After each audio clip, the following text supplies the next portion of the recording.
The notification from my bank popped up on my phone as I was arranging flowers on my grandmother's grave. $2 million transferred. My hands trembled as I read the message, anger and disbelief washing over me in waves. Michael had actually done it. He'd taken my inheritance without even asking. My name is Emma Chin, and at 34, I never thought I'd be standing at my grandmother's grave realizing my husband of 8 years had betrayed me in the worst possible way. The flowers I held, white lilies, Grand's favorite, suddenly felt heavy in my hands. I had just lost the woman who raised me, who taught me everything I knew about business and self-respect, and now my husband had stolen the last gift she'd given me. The inheritance wasn't just money. It represented years of my grandmother's hard work building her real estate empire from nothing after immigrating to America with just $100 in her pocket. My phone buzzed again. A text from Michael. Don't freak out when you see the transfer. I'm using it to fund RevTech Series A. This is our big break, babe. Your inheritance is finally going to mean something. I stared at his message, my vision blurring with tears of rage. Our big break? My inheritance finally meaning something. The money had meant everything.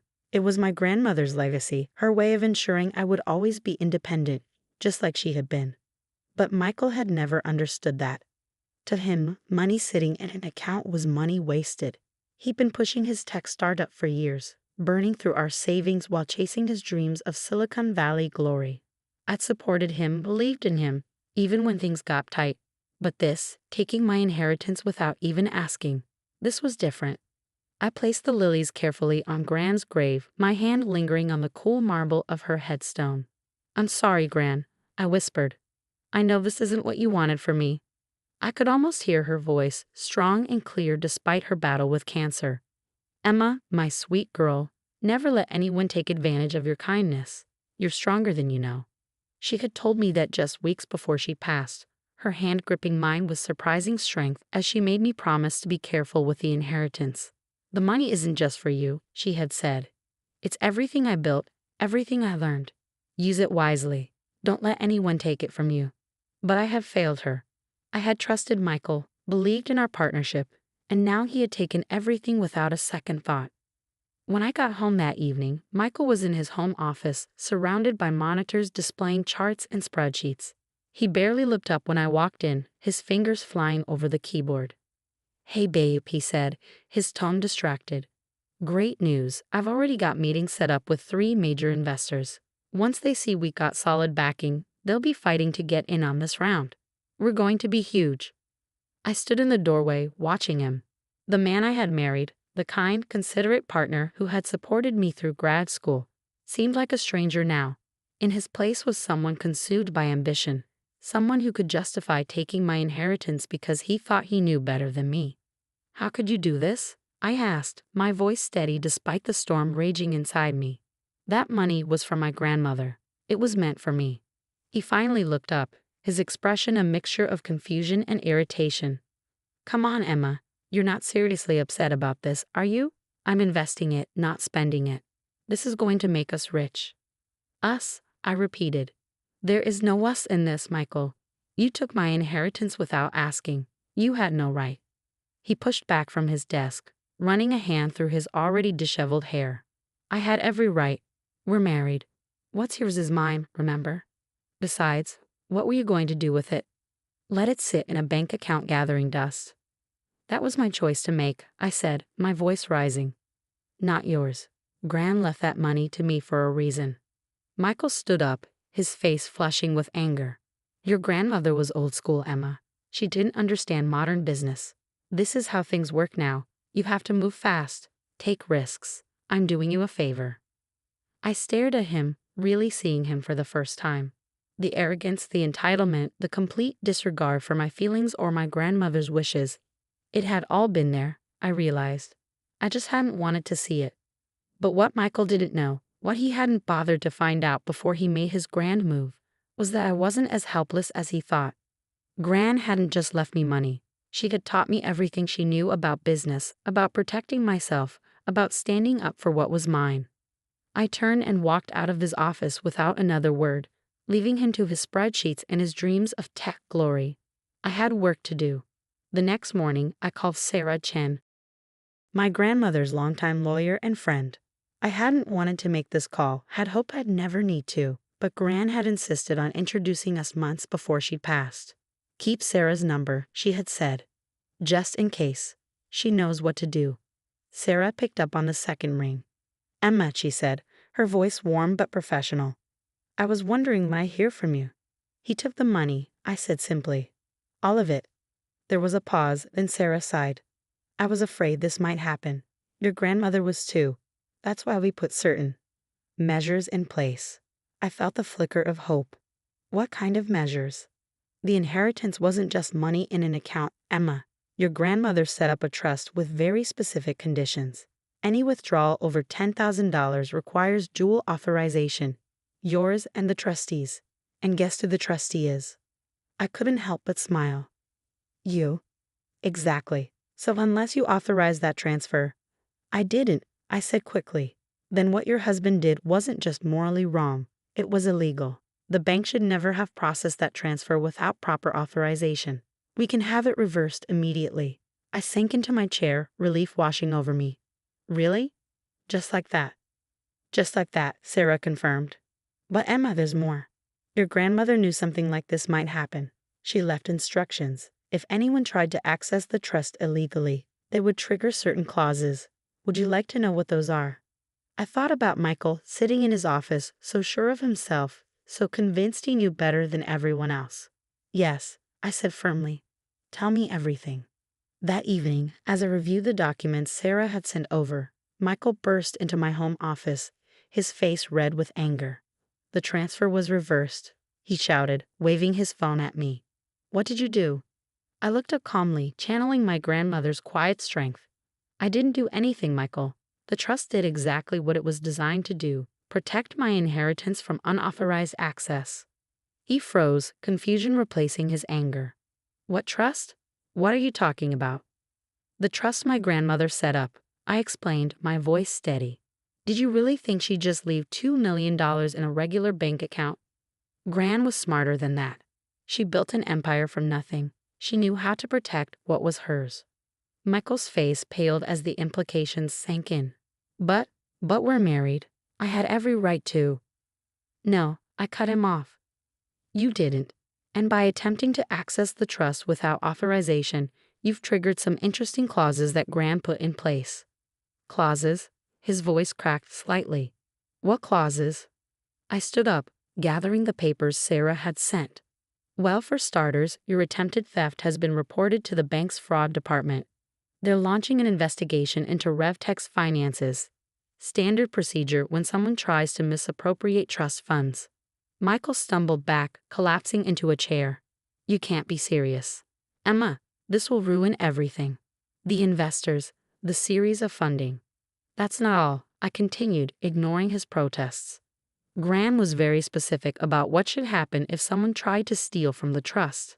The clause triggers an immediate audit of all shared accounts and assets. Everything will be scrutinized, Michael. Everything. His face went from pale to ashen. I knew why. The creative accounting he'd been doing with our joint accounts, the money he'd borrowed from my personal savings for his startup, it would all come to light. You're bluffing, he said, but his voice trembled. You wouldn't do this to me. To us. I'm not doing anything, I replied.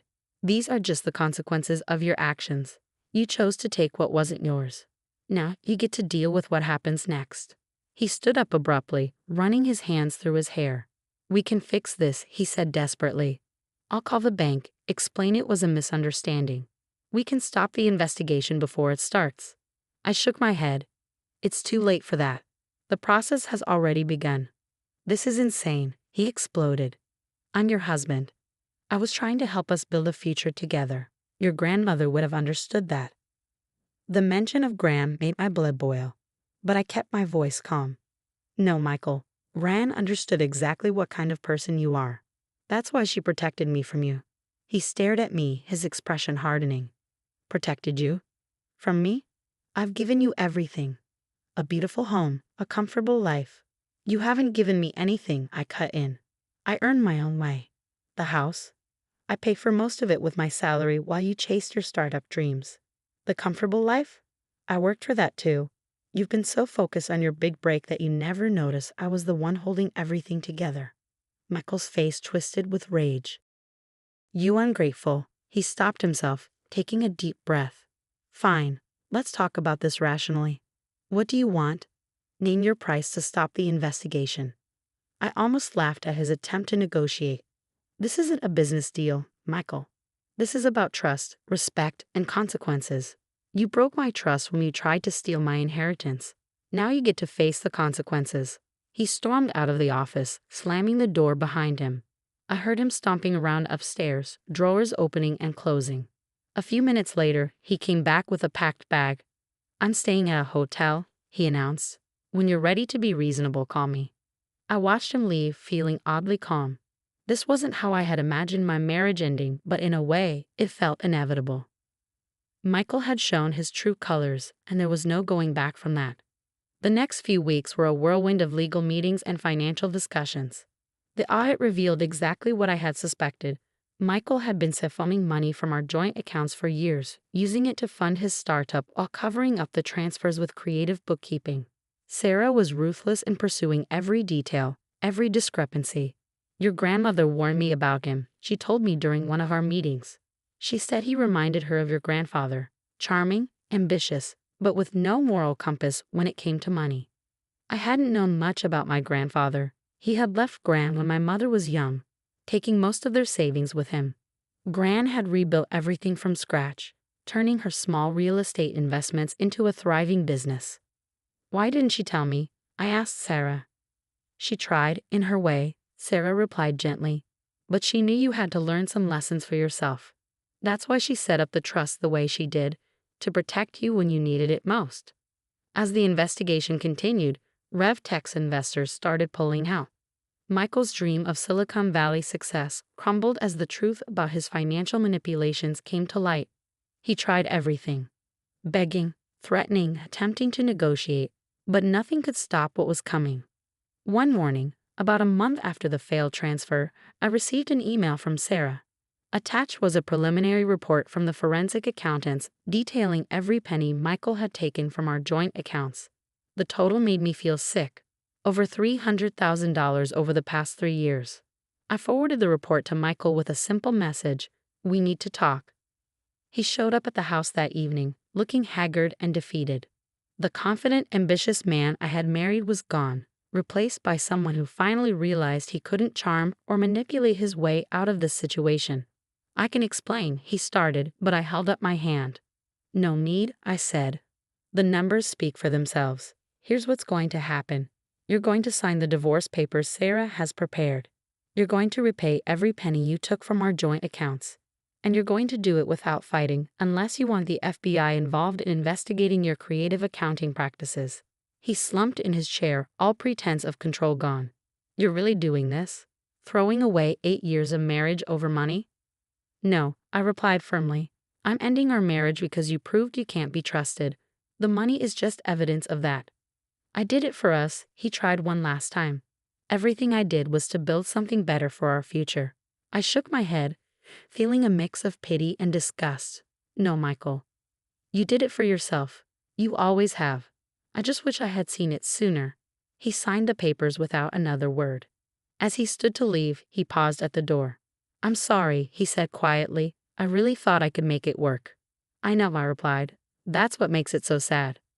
After he left, I sat in my grandmother's old armchair, one of the few pieces of furniture I had insisted on keeping when we bought the house. I could almost hear her voice, wise and gentle. Sometimes the hardest lessons teach us the most important things. She had been right, as usual. I had learned so much from this experience, about trust, about strength, about standing up for myself. The inheritance wasn't just money, it was a final gift from a woman who had faced her own battles and emerged stronger. 6 months later, I sat in Sarah's office, reviewing the final settlement. Michael had repaid most of what he had taken, selling his precious startup to cover the debt. RevTech, his dream of tech glory, was gone, along with most of his reputation in the industry. Your grandmother would be proud, Sarah said, closing the file. You handled this exactly as she would have. I smiled, thinking of Gran's strength, her wisdom, her unwavering belief in doing what was right. I had a good teacher, I replied. That evening, I visited Gran's grave again, bringing fresh lilies. The sun was setting, casting long shadows across the cemetery, but I felt lighter than I had in months. You were right, Gran, I said softly, arranging the flowers. About everything. The trust, Michael, the importance of protecting what's yours. I finally understand all the lessons you tried to teach me. A warm breeze rustled the flowers, and I could almost hear her laugh, strong and clear. Of course I was right, my dear. Now, what are you going to do with everything you've learned?